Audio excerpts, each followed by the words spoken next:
जैसे आपको पता है यार सभी दोस्तों को कि जैसे हम 100 क्वेश्चन का एक वीडियो लाते हैं तो इसी प्रकार से हम दोबारा से एक 100 क्वेश्चन का एक वीडियो लेके आए हैं। सो प्लीज गाइस आप देखते चलिए और बढ़िया से आराम से पोस्ट करके इस वीडियो को देख लेना। तो हम शुरू करते हैं। पहला नंबर क्वेश्चन नंबर पहला है अपना, रक्त समूह का आविष्कारक कौन था? तो देखो ऐसे आते हैं हमारे क्वेश्चंस। तो रक्त समूह का आविष्कारक तो अपना था लैंड स्टीनर। कैंसर संबंधी रोगों का अध्ययन क्या कहलाता है? ओकोलॉजी कहलाता है। मानव जनित पर्यावरण प्रदूषण क्या कहलाते हैं? परजैविक कहलाते हैं।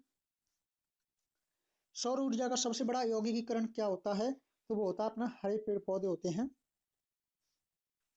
मनुष्य में मेरुदंडों में कितनी जोड़ी तंत्र का तंत्र निकलती हैं? तो वो निकलती हैं 31 जोड़ी तंत्र का तंत्र हमारे मेरुदंड से निकलती हैं। रक्त जमने में किस तत्व की भूमिका रहती है? तो वो अपनी रहती है Ca यानी कैल्शियम। संपूर्ण शरीर के द्रव्यमान का कितने प्रतिशत रक्त की मात्रा होती है? तो वो होती है 7%। आयोडीन युक्त हार्मोन्स कौन सा होता है? तो थायरॉक्सिन हार्मोन एक आयोडीन युक्त हार्मोन्स होता है। मानव सामान्य सामान्य मानव शरीर का तापक्रम होता है तो होता है 120 से 80। मनुष्य में रक्त को कौन सा समूह सर्वदाता होता है? रक्त मनुष्य के रक्त में कौन सा समूह सर्वदाता होता है? तो ओ होता है। मनुष्य में त्वचा किस स्थान पर सबसे अधिक मोटी होती है? तो वो होती है तलुओं पर। मानव त्वचा को रंग देने वाला वर्णक कौन सा होता है? वो होता है अपना मिलानिन। त्वचा की ऊपरी सतह क्या कहलाती है? एपिडर्मिस कहलाती है। एपिडर्मिस कहलाती है। मनुष्य के आंसू में कौन सा एंजाइम होता है? तो होता है लाइसोजाइम एंजाइम होता है। मानव शरीर के कौन से अंग का प्रत्यारोपण नहीं किया जा सकता है? तो मस्तिष्क एक ऐसा है जिसका हम दोबारा नहीं डलवा सकते। मानव शरीर के निम्नलिखित अंगों में से कॉर्निया किसका भाग होता है? तो वह कॉर्निया हमारा आंख का भाग होता है। टाइफाइड से शरीर का कौन सा अंग प्रभावित होता है? तो टाइफाइड से अपना शरीर का कौन सा अंग प्रभावित होता है? टाइफाइड से होता है अपना आंत होता है। रक्त में पाई जाने वाली धातु क्या कहलाती है? रक्त में पाई जाने वाली धातु क्या कहलाती है? रक्त में पाई जाने वाली धातु अपनी होती है सोडियम।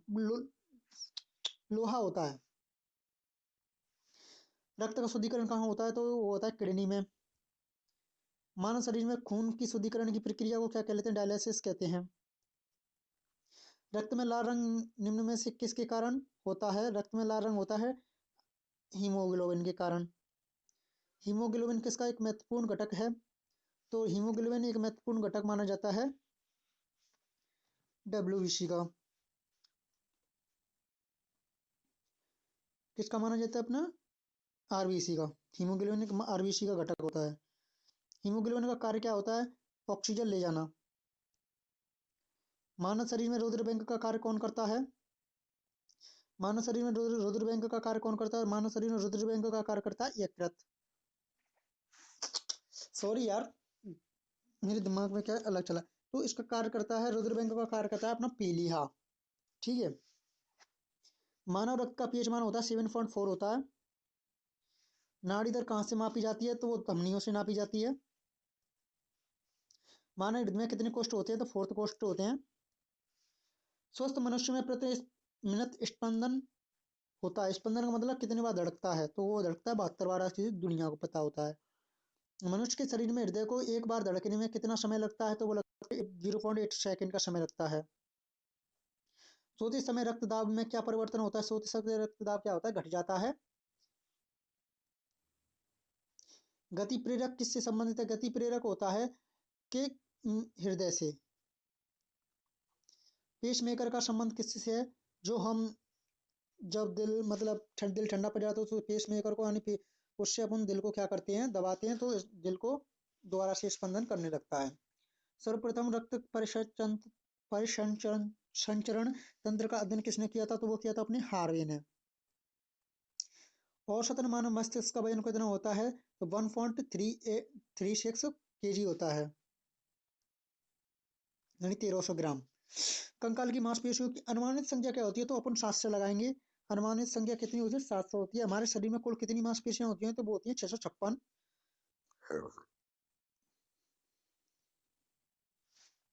मूत्र बनता है, तो मूत्र कहाँ पे बनता है अपना, तो वो बनता है संग्रह वाहिनियों में। साइट्रिक एसिड मुख्य रूप से किसमें पाया जाता है, नींबू में पाया जाता है। कौन सा विटामिन प्रतिरक्षा प्रदान करता है, विटामिन ए हमारा प्रतिरक्षा प्रदान करता है। विटामिन ए का सर्वोत्तम स्रोत क्या होता है, तो वो होता है गाजर में सबसे अधिक मात्रा में विटामिन ए पाई जाती है। लोहे की कमी से होने वाला रोग कौन सा है, तो इसे हम एनीमिया के नाम से जानते हैं, जो लोहे से कमी के रोग होता है। तंबाकू में क्या पाया जाता है, तो इस तो सबको पता रहता है, निकोटीन पाई जाती है तंबाकू में। कौन सा विटामिन हमारे शरीर में सबसे अधिक तीव्रता से बनता है, तो डी विटामिन अधिक तीव्रता से बनता है। इसका रीजन क्या होता है, जब हम धूप में निकलते हैं तो उसमें क्या है, सुबह सुबह की धूप में बैठते हैं तो वहां पे क्या है, अपना डी डी विटामिन बनना शुरू हो जाता है। नाइट्रोजन किसका अनिवार्य घटक होता है, नाइट्रोजन होता है अपना प्रोटीन का अनिवार्य घटक होता है, क्योंकि प्रोटीन इसमें नाइट्रोजन से प्रोटीन अधिक मिलता है। तंतु आहार में शामिल क्या होता है, तो वही अपना प्रोटीन होता है तंतु आहार में शामिल। हमारे शरीर में ऊर्जा निम्न में से कौन देता है, तो प्रोटीन का कार्य क्या होता है, ऊर्जा मतलब शरीर का वृद्धि करना, और जल का होता है तापक्रम को बनाए रखना, विटामिन का शरीर रक्षा करना, और इसका होता है कार्बोहाइड्रेट का हमारे शरीर में ऊर्जा प्रदान करना। मानव शरीर का सबसे बड़ा अंग कौन सा होता है, तो सबसे बड़ा अंग होता है अपना यकृत अंग, सबसे बड़ा होता है। सॉरी, मुख से निकली हुई लार पाचन किसका करती है, तो वो करती है अपनी मंड का। मंड एक स्टार्च होता है, तो लार किसके पाचन में मदद करती है, स्टार्च के पाचन में मदद करती है। निम्नलिखित में से कौन सा एक रेशेदार प्रोटीन है, रेशेदार प्रोटीन है केराटिन। केराटिन क्या है, एक रेशेदार प्रोटीन है। सब्जियां जल्दी खराब हो जाती हैं क्योंकि उनमें किसकी मात्रा अधिक होती है, तो जल की मात्रा अधिक होने के कारण क्या है, सब्जियां खराब हो जाती हैं। पित्त का स्रोत क्या होता है, तो पित्त का स्रोत तो होता है अपना यकृत। दूध में सबसे बड़ा तत्व कौन सा होता है, तो यहाँ पे तत्व पूछा है, तत्व होता है अपना शर्करा। एंजाइम के प्रोटीन भाग को क्या कहते हैं, एपो एंजाइम कहते हैं। एंजाइम क्या होते हैं, एंजाइम होते हैं प्रोटीन्स। क्या होते हैं, प्रोटीन्स।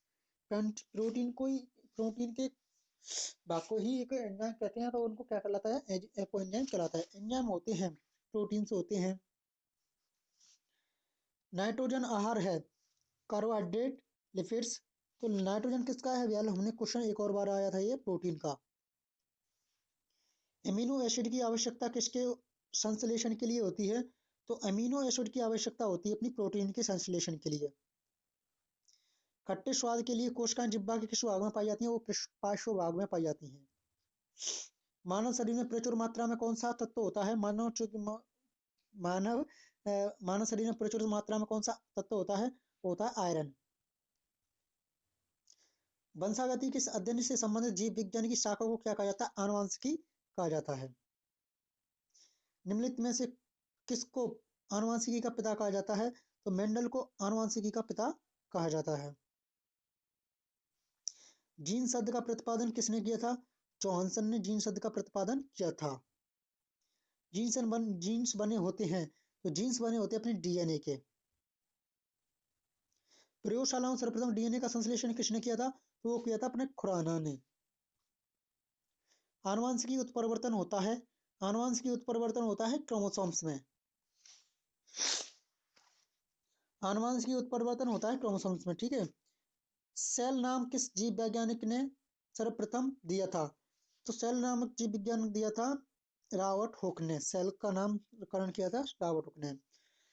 कोशिका में प्रोटीन संश्लेषण का कहाँ होता है, तो कोशिका में प्रोटीन संश्लेषण होता है राइजोसोम में। 80% से अधिक सेल में पाए जाने वाला, यानी सेल यानी कोशिका में पाए जाने वाला पदार्थ क्या होता है, तो उसको वो होता है अपना जल। जल 80% पाया जाता है अपनी कोशिका में। पादपों में जल तथा खनिज लवणों का संचालन किसके द्वारा होता है, खनिज और लवणों का संचालन यानी पानी और जल कहाँ से हो जाता है, तो वो जाता है अपने जाइलम के द्वारा। पादपों में बना खाद्य पदार्थ पौधे के विभिन्न अंगों अंगों में किसके द्वारा पहुंचता है? तो वो पहुंचता है फ्लोएम के द्वारा। तो पौधों की लंबाई में वृद्धि के लिए आवश्यक नहीं है। पौधों में लंबाई के लिए आवश्यक नहीं है। तो देखो, नाइट्रोजन होना चाहिए, कैल्शियम होना चाहिए और फास्फोरस भी होना चाहिए, लेकिन सोडियम की कोई आवश्यकता। प्रकाश संश्लेषण क्रिया में मुक्त होने वाली ऑक्सीजन कहाँ से निकलती है? तो जल से। क्यों? जल का सूत्र क्या होता है? H2O होता है, इसलिए हाइड्रोजन उसमें अपने मिल जाती है और ग्लूकोज में, लेकिन ऑक्सीजन क्या है? बाहर निकल जाती है। पेड़ों की पत्तियों में पाए जाने वाला हरा पदार्थ क्या कहलाता है? पेड़ों की पत्तियों में पाए जाने वाला हरा पदार्थ क्लोरोफिल कहलाता है। पादप रोगों का सबसे उत्तरदायी कारक कौन सा होता है? तो अपना फफूंद होता है। इसको हम फंगस या कवक के नाम से भी जानते हैं। पेड़ व पौधों का खाना तैयार करने की क्रिया क्या कहलाती है? तो प्रकाश संश्लेषण कहलाती है, लेकिन प्रकाश संश्लेषण को एक वैज्ञानिक साइंटिस्ट के अनुसार फोटोसिंथेसिस बोला जाता है। प्रकाश संश्लेषण की क्रिया को आप फोटोसिंथेसिस कहते हैं। खैरा रोग किस फसल से संबंधित है? तो खैरा रोग अपना धान से संबंधित है। खैरा रोग किसके कारण होता है? तो वो होता है जस्ते की कमी के कारण अपना खैरा रोग हो जाता है। पत्तियों की हरितहीनता किसकी कमी से होती है?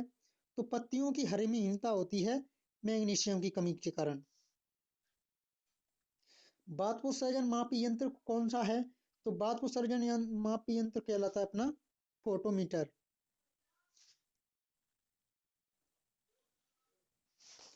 पौधे में बाष्पोत्सर्जन की क्रिया किसमें होती है? तो पत्ती में भी होती है, जड़ में भी होती है, तना में भी होती है, और यानी पूरे पौधे में होती है। प्रकाश संश्लेषण की क्रिया में निम्नलिखित में से क्या बाहर निकलता है? तो ऑक्सीजन बाहर निकलता है, अभी यार बताया था। श्वसन मापन यंत्र क्या कहलाता है? तो वो अपना रेस्पिरोमीटर कहलाता है। श्वसन मापन यंत्र क्या कहलाता है? रेस्पिरोमीटर कहलाता है। प्रकाश संश्लेषण में हरे पौधों द्वारा कौन सी गैस छोड़ी जाती है? तो प्रकाश संश्लेषण में हरे पौधों द्वारा ऑक्सीजन गैस छोड़ी जाती है। फल पकाने वाला हार्मोन कौन सा होता है? तो वो होता है अपना एथिलीन। दालें किसका एक अच्छा स्रोत होती हैं? तो दालें हमारी प्रोटीन का एक अच्छा स्रोत होती हैं, जिसमें जैसे सोयाबीन है और मसूर है, अरहर की दाल है, इसमें यह क्या है? बहुत इसमें प्रोटीन पाई जाती है। तो हमारे सोयाबीन में 42% प्रोटीन पाई जाती है, सबसे ज्यादा। किस वनस्पति खाद्य में अधिकतम प्रोटीन होता है? तो अपना, अब देखो ऐसे आ गया, वो क्वेश्चन नहीं आएगा। जैसे सोयाबीन में होता है, अभी तो बताया था मैंने, 42% पाई जाती है इसमें। दालचीनी पेड़ के किस भाग से प्राप्त की जाती है? तो दालचीनी होती है, तो वो हमारी छाल से प्राप्त की जाती है, छाल से। तारपीन का तेल किसके किससे प्राप्त किया जाता है?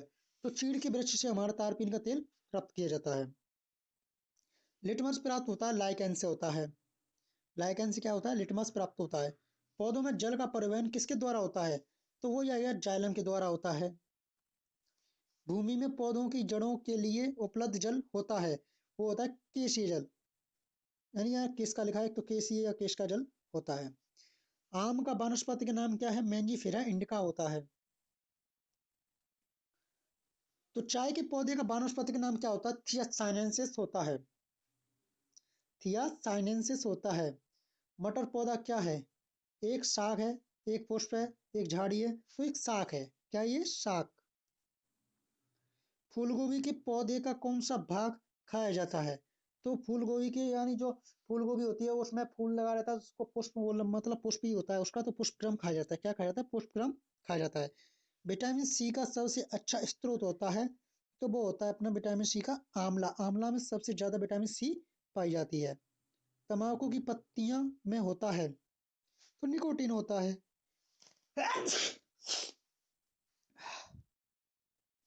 सर्वाधिक महत्वपूर्ण भोजन किससे उत्पन्न होता है? तो देखो, फलों से हमारा सर्वाधिक महत्वपूर्ण भोजन होता है। नाशपाती का कौन सा भाग खाया जाता है? तो गूदेदार पुष्पासन खाया जाता है। इस तरीके से भाई लोगों हमारे पूरे क्वेश्चन हो जाते हैं 100। इसी तरीके से हम आपको इसके 450 क्वेश्चन देंगे बायोलॉजी के। इसी प्रकार से हम केमिस्ट्री की भी क्वेश्चन देंगे, और हो सकेगा तो इसी प्रकार से हम उसके क्वेश्चन क्या है उसका नाम, फिजिक्स फिजिक्स के क्वेश्चन भी लाएंगे। अगर यार मेरी वीडियो अच्छी लगी हो तो इसको शेयर एंड लाइक, और यार मेरे फॉलोवर्स बढ़वा देना। फॉलोवर्स बढ़ने के बाद में अगर मेरे 1000 फॉलोवर्स हो जाते हैं तो हम लाइव डिस्कशन कर सकते हैं। सो प्लीज़ यार, जो देख रहे हैं इस वीडियो को वो तो यार फॉलो मतलब सब्सक्राइब कर ही लें यार चैनल को, जो फ्री ऑफ कॉस्ट है।